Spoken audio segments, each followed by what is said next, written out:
Umakyat na sa mahigit 10,000 ang mga nasawi sa nagpapatuloy na gera sa pagitan ng Israel at Palestinian militant group na Hamas. Ayon sa health authorities sa Gaza, halos 9,000 na ang mga namatay sa pag-atake ng Israeli forces sa Gaza Strip.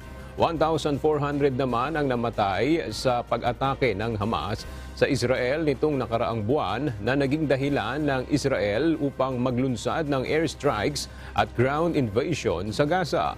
Ayon kay Israeli Prime Minister Benjamin Netanyahu, sinimula na ng militar ng Israel ang ikalawang yugto ng digmaan laban sa Hamas sa pamamagitan ng pinalawak na ground operations sa Gaza upang masagip ang nasa 200 hostages ng Hamas militants. Ayon sa Israel, nasa 11,000 terrorist targets na ang kanilang inatake sa Palestinian enclave mula nang mag-umpisa ang gera nitong nakaraang buwan.